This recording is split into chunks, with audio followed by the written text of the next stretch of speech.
ఇచ్చినటువంటి అతి గొప్ప వరం. ఆ వరాన్ని దేవుడు దావీదుకి అనుగ్రహించాడు. దావీదు కాలంలో అనేక గొప్ప గొప్ప రాజులు ఉన్నారు, చాలా బలం కలిగిన రాజులు. కానీ అనేక మంది రాజులు ఏమైపోయారంటే దావీదు చేతిలో ఓడిపోయారు, మరణించారు, యుద్ధంలో శత్రువుల చేతిలో ఓడిపోయారు. కానీ దావీదు అంటున్నాడు, నీ రక్షణ అనే కేడాన్ని ప్రభువా నీవు నాకు అందించావు, నా కుటుంబానికి అందించావు, కాబట్టి శత్రువుల చేతిలో నుంచి తప్పించుకుని నేను ఈరోజు బ్రతికున్నానని చెప్పాను అంటాడు. నీ కుడి చెయ్యి నన్ను ఆదుకొనెను. దేవుడి యొక్క కుడి చెయ్యి ఎలాంటిదంటే ప్రతి మనిషిని కూడా, ఆయన చెంతకు చేరిన ప్రతి మనిషిని కూడా ఆదుకునేది.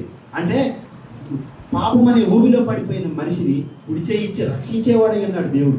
నీళ్లలో మునిగిపోతున్న వ్యక్తిని కుడి చెయ్యి ఇచ్చి రక్షించేవాడై ఉన్నాడు దేవుడు. తర్వాత అంటాడు, నీ సాత్వికం నన్ను గొప్ప చేసిన అని చెప్పాను. అంటే దేవుడు ఎలాంటి వాడంటే సాత్వికం కలిగిన వాడు.